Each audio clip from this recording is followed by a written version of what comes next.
Hello again, I'm Matthew from thewetpen.com, and it's time to open another door on the Inkvent calendar. Today is December 17th.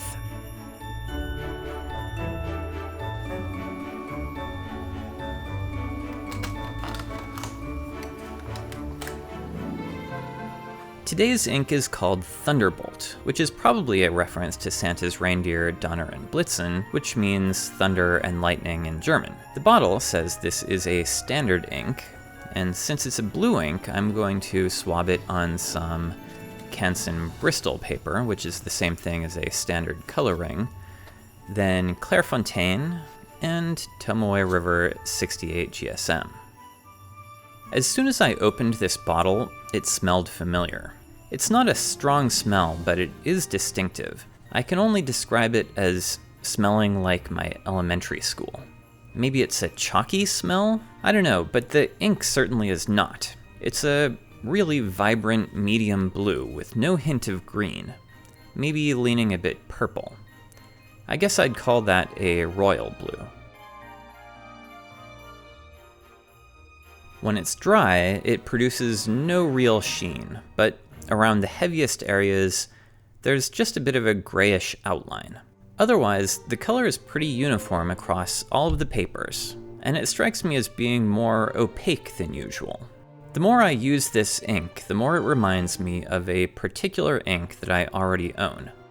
In fact, looking at the details of how this ink behaves, I can't escape the conclusion that this ink is identical to this one, Diamine Sapphire Blue.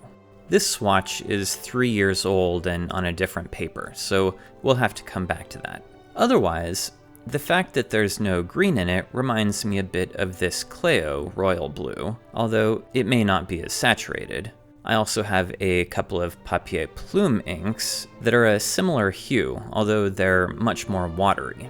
And just for comparison, here's Noodler's Bay State Blue, and Iroshizuku Asagao is not too far off.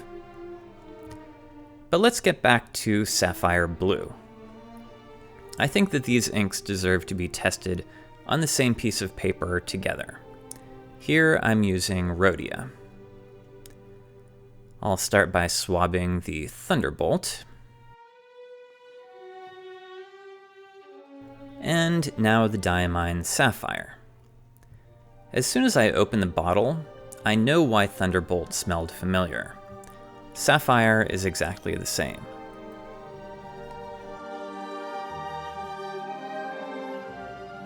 And so far, they look the same too.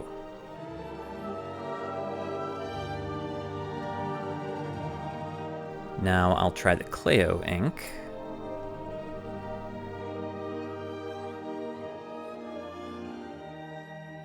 I can tell immediately that this one is not nearly as saturated, but the color is definitely pretty similar.